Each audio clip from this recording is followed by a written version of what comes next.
Alright everyone, welcome back to some more of the Great Ace Attorney Chronicles, and once more it seems like we're dealing with the Reaper of the Bailey. Guy's full of charisma, that's for certain, I can tell you that, and I feel like he's wasting a lot of money on his wine and chalices. But we're gonna continue on from there, guys, and I hope you all continue to enjoy watching, cause, well, we'll just have to see how it goes, because we just have to get to it. Alright guys, and we are back. May I remind the court that this unambiguous testimony comes from a policeman and his wife. Now please continue. Yes, sir.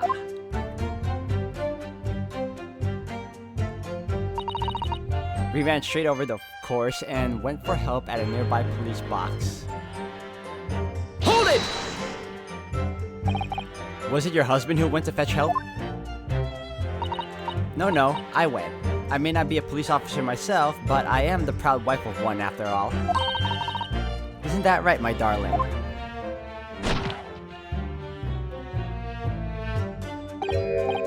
What? Ah, yes, that's right. I asked Mrs. B to go.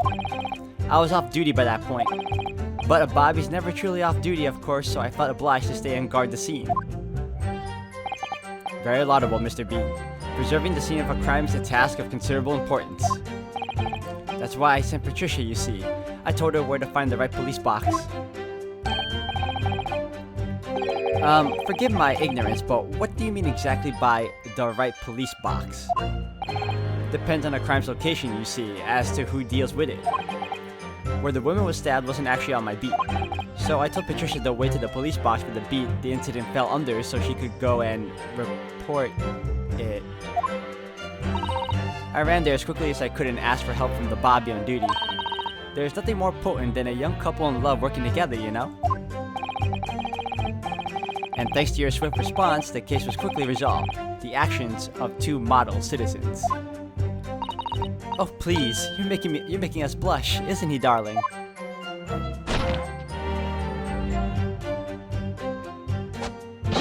Yes, sir. What Patricia said, sir.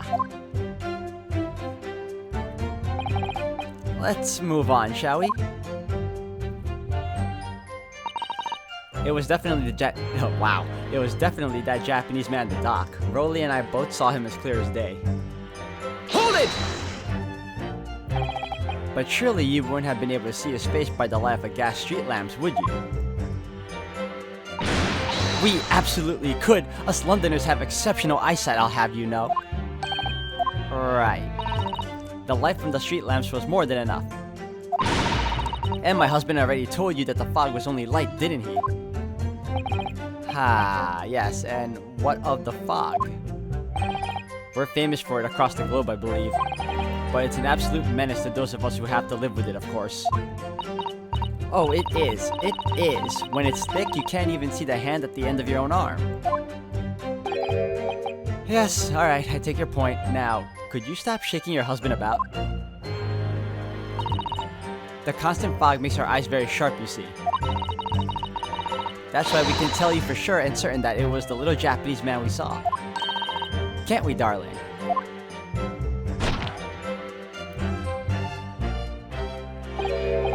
What? Ah, yes. It was the accused and no mistake. The mustache, the hunchback, the cat-like eyes, the taut mouth, the snub nose. Unmistakable, sir. As far as this couple's testimony is concerned, there can't be any question. It was Soseki-san they saw running away from the scene of the crime. So that's it, is it? That's their entire testimony? What do you think, Mr. Naruhodo? Well, I hate to admit it, but on hearing the testimony, it really does seem as though Mr. and Mrs. Beat saw what they saw. Mr. Natsume running away from the scene on Briar Road that day. Yes, I feel the same. So, if that's true, where does it leave us? The members of the jury are sure to call for a guilty verdict after this testimony. Oh no.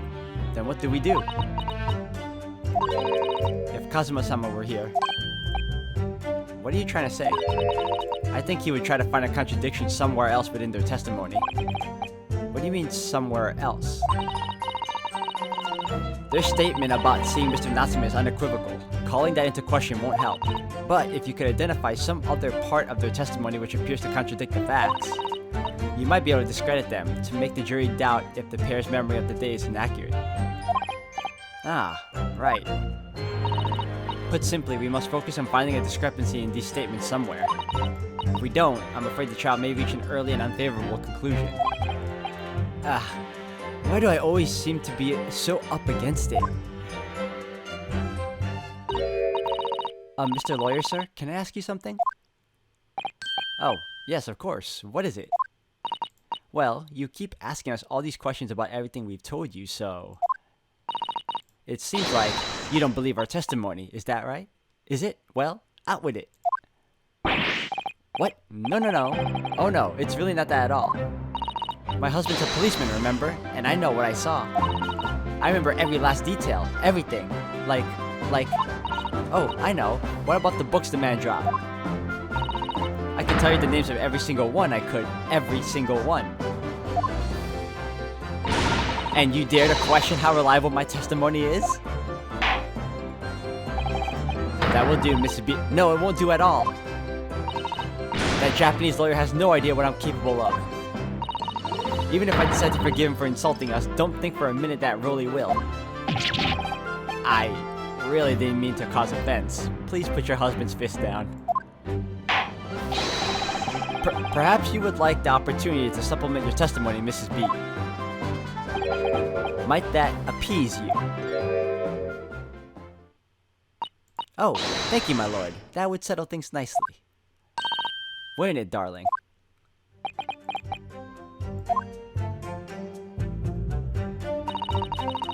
I could even tell you the names of the 4 books he dropped at the scene. So then...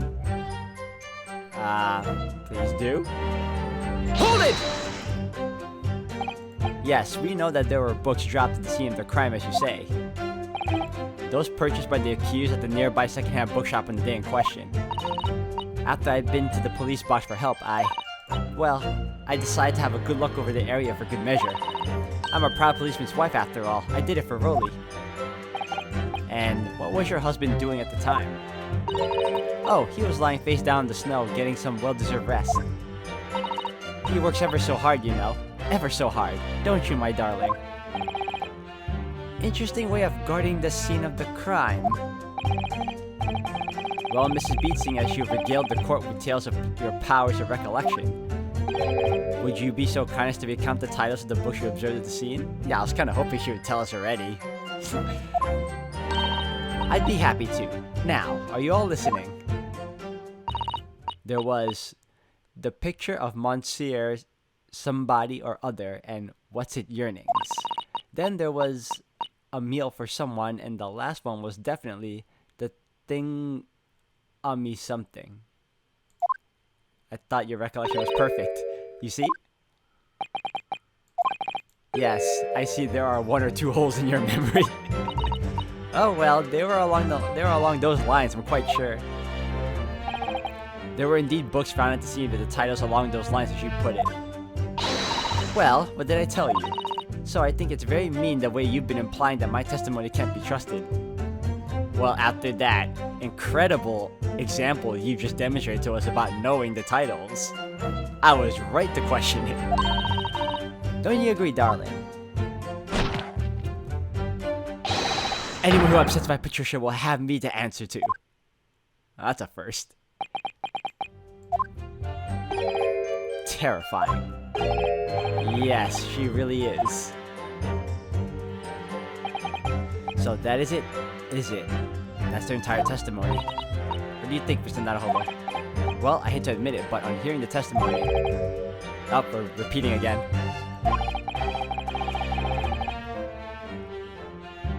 Okay, so... They're the same. Does it leave us?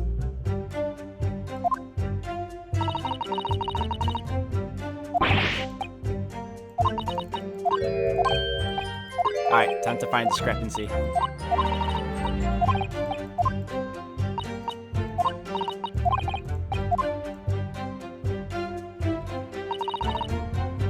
Yep.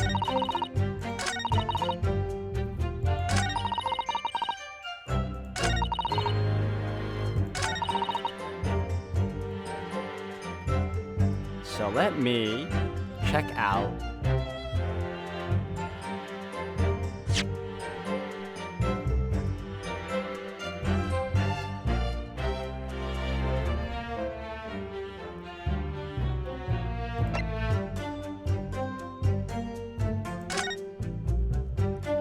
I can't read those books, but hold on a second.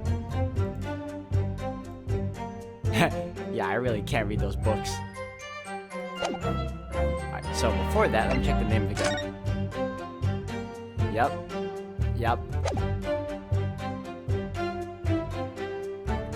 Alright, so I'm gonna present. Wait, no, she said 4 books. There's only 3 here. Oh, well, there you go. Here we go. Objection! So, you're saying that there were 4 books. That's right, I remember all of them. The picture of Monsieur Somebody, What's It Yearnings, A Meal for Someone, and the Thingamy Something. I'm sorry, Mrs. B. But there is a fundamental flaw in that statement of yours. Oh no, what flaw? Simply that, at the scene of the crime, there were only 3 books, not 4. What? Have a good look at the photographic print of the scene of the crime. As you can clearly see, there are only 3 books. But, no, that can't be. I saw them. Oh, I know what it is. Yes, you can't fool me. Sorry. It's that big old lump of a dead body. That lady so large her corpse is blocking the V of the 4th book, that's all. Let's at least try to remember that that poor woman isn't dead, even if we're insulting her size. No, I'm sorry, Mrs. B. But Mr. Natsume could not possibly have dropped the 4 books you described. Why not? Fascinating. And from your assured tone, something you can readily substantiate with evidence, I presume? Ah, evidence. Counsel, you will present evidence to substantiate your claim or withdraw it. What proof do you have that the accused did not drop 4 books?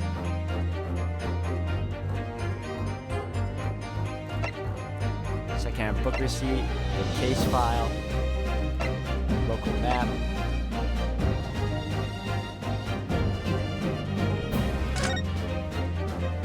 Aha! Right. Boom. Found it. Take that! The evidence is right here, in the form of this bookshop receipt. From your books? Yes, this receipt details Mr. Natsume's purchases that day. But as you can see, only 3 books are listed. No! Therefore, Mr. Natsume would have only dropped 3 books at the scene of the crime. Which means that your powers of observation, madam, cannot be relied upon. God. So, it cannot be denied that though you say it was the defendant you saw, you could very well be mistaken. Oh no. Oh no. No! Objection!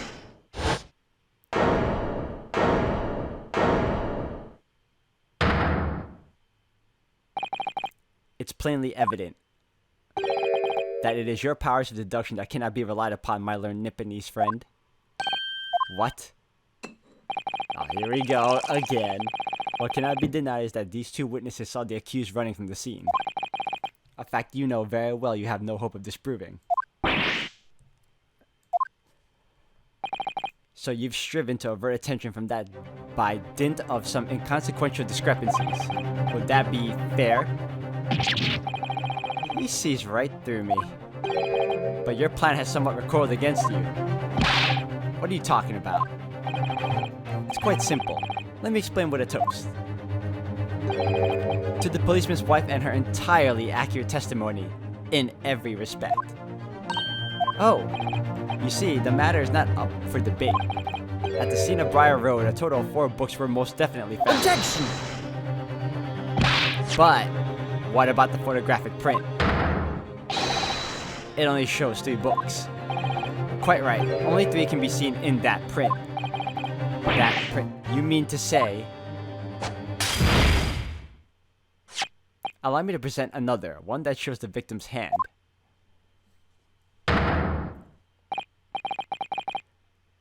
I don't believe it. It's the fourth book. As you will observe, the fourth book was hidden from view in the original print by the victim's torso. So, why didn't you present that evidence earlier?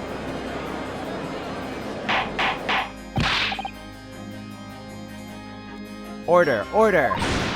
There, you see? You see? Look at that. Look, look, look! Yes.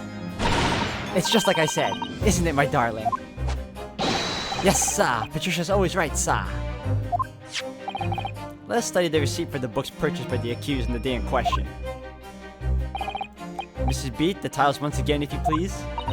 Oh, yes, of course. The picture of Monsieur somebody or other. The picture of Monsieur Lecoq. I don't know how to pronounce that, guys. What's it, yearnings?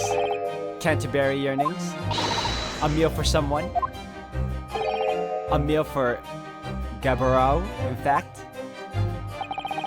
As the court has just heard, the witness remembers the book titles flawlessly, save for a few minor details.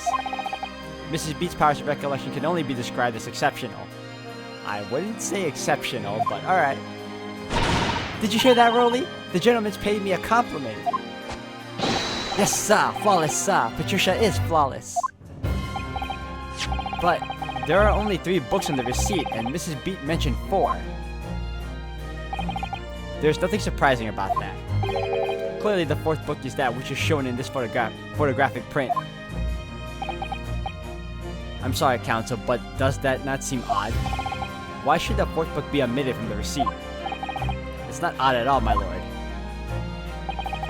As the photograph clearly shows, the 4th book was found in the victim's clutches. In other words, it belongs to the victim. The victim was holding her own book? I wonder, what became of that 4th book? Obviously, it wasn't overlooked by the investigating officers at Scotland Yard. I have it here, as evidence. You will submit that and the aforementioned photographic print to the court, please, counsel. My pleasure, my lord. Alright, so we got crime scene photograph 2.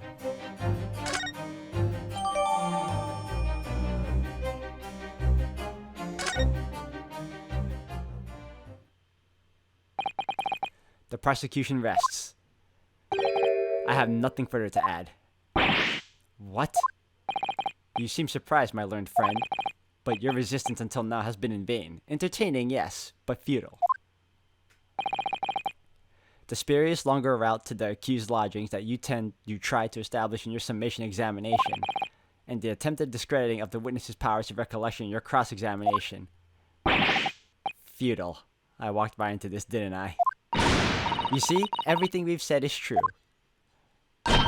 Isn't that right, my darling? Yes, Pat. Marry me, Pat.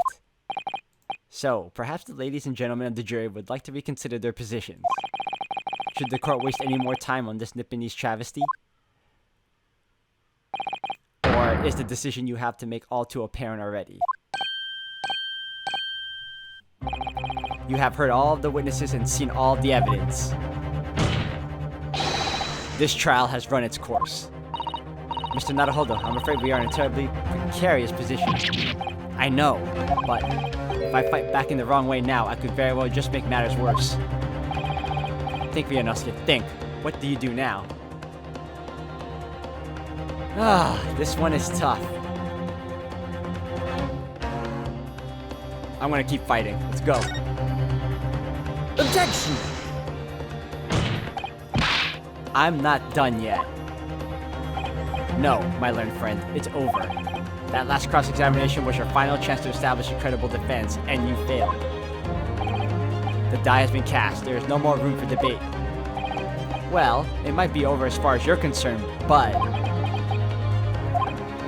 I can't think of what to say. If I may, Lord Van Zeeks, it seems somewhat boorish to close down the debate at this point. Your insignificant little Eastern Isle must be a lawless hole indeed, for a lowly judicial assistant to have the audacity to intervene at a moment like this. Oh? I am, to my shame, still a very inexperienced lawyer. So you will have to forgive me, but I consider my assistant's advice essential and her opinions invaluable. Mr. Naruhodo. One of this land's great guiding principles is tolerance, so the court will hear you, madam. Go ahead, Mr. Sato, please. Very well. Pray, what insight can you give us? What have we all overlooked in this matter that you see fit to pursue further?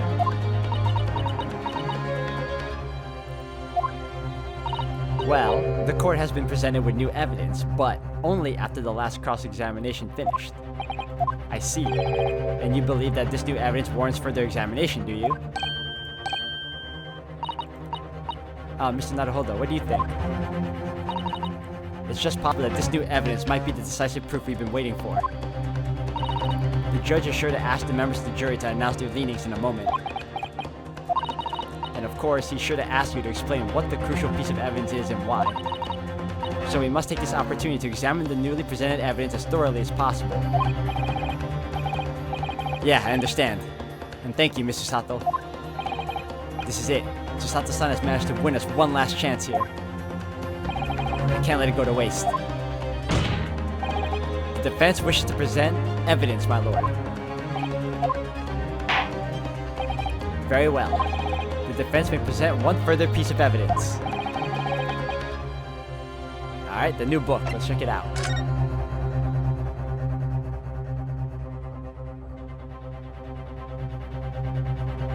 Lion's Pride.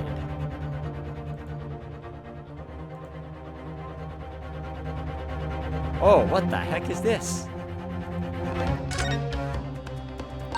Oh, look at this. The book has been badly burned. You're right. You'd never be able to read it in this state, especially not the latter pages. What a terrible waste. Judging from the scorched edges of the paper, I think the damage must have occurred very recently. A book recently damaged by fire. Why does that seem to raise a red flag with me? Because that book probably belonged to freaking, what's-his-face? The Gyaradems. The fourth book information has been updated. Yes! Let's go. Okay, is that all that we have?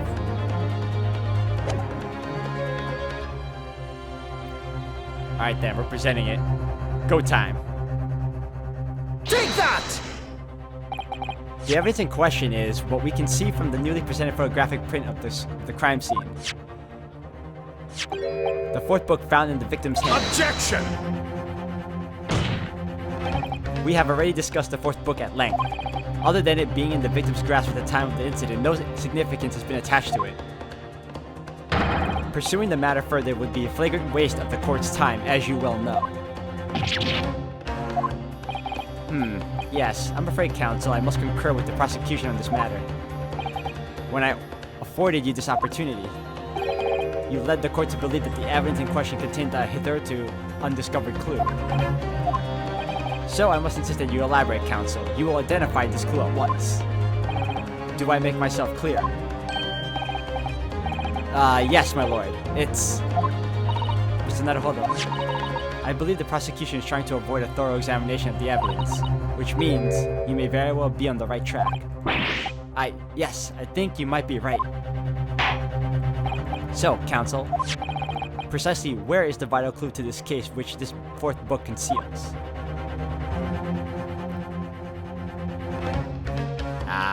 This? Oh, wait, hold on. That. Got it! I would ask the court to observe the back of the book in question. The back? What do you... Good gracious!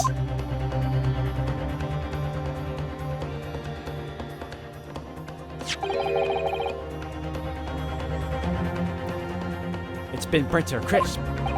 So we have to ask ourselves, why was the victim clutching what is clearly an unreadable book?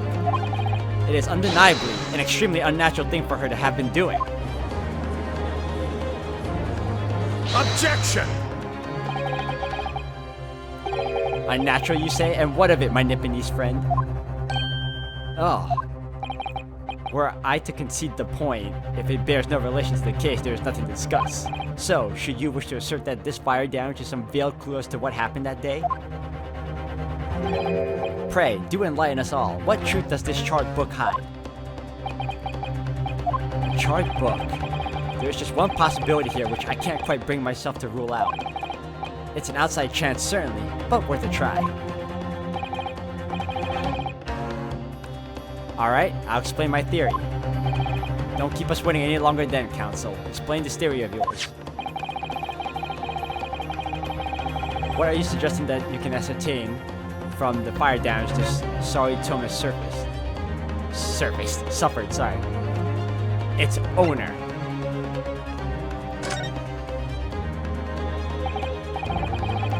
My lord, the burn on the back of this book reveals a startling truth. About the book's owner. I beg your pardon, but we already know who the book belongs to. The victim was gripping it in her hand as she fell to the floor. After all, it's obviously hers. The question of how this book came to be in the victim's hand is yet to be answered. However, as to the questions of who the book really belongs to and where it originated, the defense has very credible answers. Good gracious, how can you possibly? Very well, I'll play along with this futile attempt to delay your inevitable demise. But do remember, the members of the jury may well burn you if your little gamble goes awry. Counsel, the defense response here is very likely to influence the final outcome of this trial. So tell the court, who do you claim is the owner of this burnt book? Okay.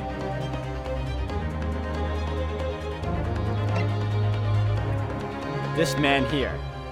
The Garadeb. Or the wife, I guess. Take that! The answer is that the book belongs to the couple who own the house where the defendant has his lodgings. A certain Mr. and Mrs. Garadeb. The landlords? And whether this is some extraordinary coincidence or some kind of fate at work, I don't know, but of all the people in London, one of the 6 chosen for jury duty in this courtroom today is none other than Mrs. Garadeb herself. Oh my goodness. Me? I think you must be mistaken, sir. I'm not Mr. Garadeb's wife. I'm his maid. Things would be so much easier if you would just drop the pretense already. Alright then, how about a simple question for you? Have you ever seen this book in Mr. Garadeb's house? I would never presume to know all of the books he keeps, sir. Objection! This is outlandish behavior. This woman is the accused landlady, you say. The accused landlady. You implicate this hardworking member of the public. You besmirch her without a shred of evidence. Your actions are unforgivable. Objection! This is not a mere conjecture. The defense happens to know that on the day in question, at almost exactly the same time as the victim was stabbed on the pavement below, another incident was taking place in the room on the top floor of Mr. and Mrs. Garadeb's house.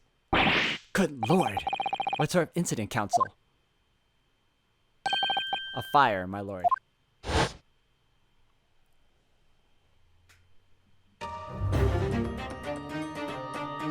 That's right, that's what was happening. Afraid to say it was happening in a blink of an eye, you know? The whole place filled with smoke. Couldn't see a bally thing. Didn't take long for the fire to spread, of course. The bally furniture started going up as well. Worst of it is, I lost my favorite book called The Lion's Pride. The Lion's Pride. Yep, the 4th book's name, baby. By Hove, the very same title that's the subject of this debate. Objection! Oh dear me. This is risible. All you've told the court is that a book by the same name was involved in a fire. In which case, it would be reasonable to assume that it was burnt to ashes. And entirely unreasonable to infer that it magically removed itself to the scene of the crime. Perhaps it would make more sense if I told you that the cause of the fire was marital discord. Without going into details, it appears that Mrs. Garadeb was considerably enraged. Apparently, she continued to attack Mr. Garadeb even amid the flames. Oh, how awful. I can't even imagine being so horrid to the one you love. Can you, Rolly? Absolutely not, sir. My Patricia never raised a finger against me, sir.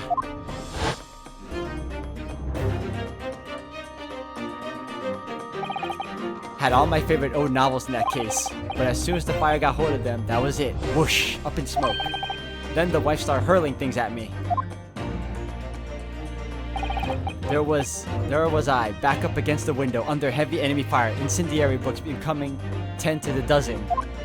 Ah, she threw it and it probably went out the window. The man had his back up against the window and he had burning books thrown at him. Goodness gracious, are you suggesting that the book was thrown through a window and landed coincidentally at the scene of the crime? Objection! No, a thorough investigation of the surrounding area was conducted the very evening of the incident, and there is no report of the Garadev's window pane being broken. That's quite true. We also saw no sign of broken glass when we visited the Garadev's household. But is it not conceivable that the window was open at the time and not even remotely? Let us not forget the season and the chilling weather that accompanies it. No Londoner would ever leave a window open in the middle of winter. Does the defense postulate this scenario in all seriousness, counsel? Do you earnestly claim that the book found at the scene was a flaming projectile thrown at by Mr. Garadev's wife? I believe it's a possibility, my lord. That's quite enough.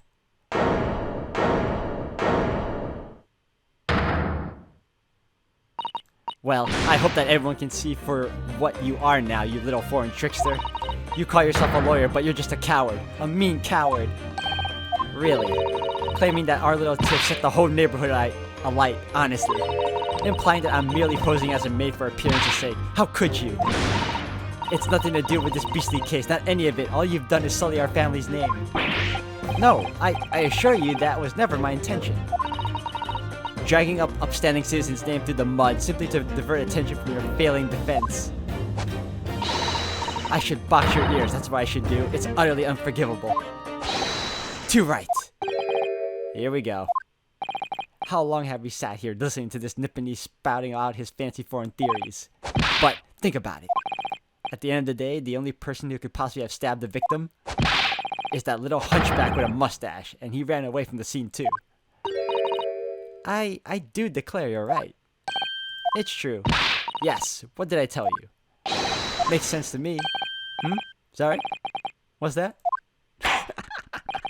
Well, it would appear that the ladies and gentlemen of the jury are once again in full agreement. What is your position, Lord Van Zeeks? In truth, my lord, I feel these have been unnecessarily protracted proceedings. But then, one must always exercise patience in order to savor the best vintage. No, wait. The mystery of the fourth book still hasn't been. If books are your predilection, my learned friend, study them on your own time.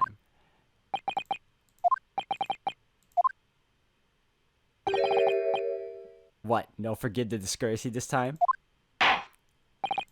In that case, ladies and gentlemen of the jury, you will now state your individual decisions regarding the defendant's culpability for the court to hear. Guilty! Guilty. Guilty. Guilty. Guilty. Guilty! That's not cool.